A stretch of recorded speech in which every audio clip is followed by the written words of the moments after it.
The island of Cyprus looks peaceful. Sunny beaches, blue waters, a Mediterranean paradise. But beneath that calm surface lies a conflict, frozen in time, because Cyprus is still divided. The year is 1853. Europe is on edge.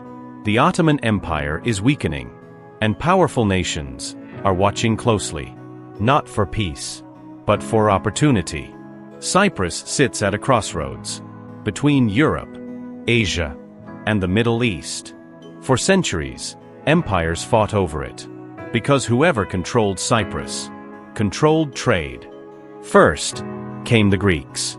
They settled on the island, and their culture became dominant. But Cyprus didn't stay Greek. It passed from one empire to another: Romans, Byzantines, and eventually the Ottoman Empire. That's when Turkish influence began. And slowly, the island started to change. In 1878, everything shifted again. Britain took control of Cyprus. They ruled it for decades. But the people wanted independence. Greek Cypriots had a dream: to unite Cyprus with Greece, a movement called Enosis. But Turkish Cypriots feared this.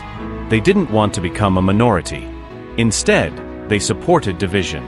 Two communities with two different visions. Tension grew. Then violence followed. In 1960, Cyprus became independent. But peace didn't last. The government tried to balance both sides. Greek and Turkish leaders shared power. But trust was fragile.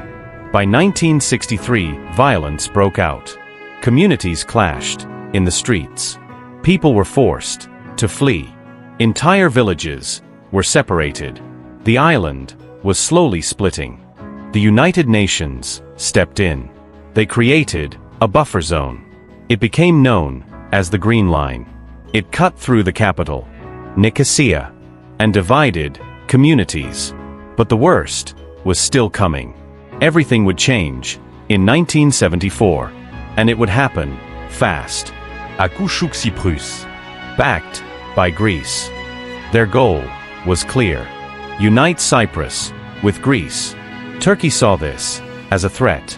They feared for Turkish Cypriots. So they acted. Turkey launched a military invasion. Troops landed on the northern coast. Battles spread across the island. Civilians fled in panic.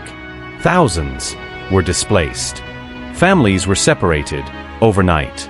Entire towns were abandoned. Turkey took control of the north, about 1/3 of the island. Cyprus was now divided, and the Green Line became permanent. The war ended, but the division stayed. Today, Cyprus is still split. The south is the Republic of Cyprus. It is internationally recognized and part of the European Union. But the north is different. It calls itself Northern Cyprus, but only Turkey recognizes it. The border still runs through the island. Barbed wire and checkpoints remain. In some places, time feels frozen. Abandoned buildings still stand, untouched since 1974. Even the capital is divided. Nicosia, split in two, the last divided capital in Europe.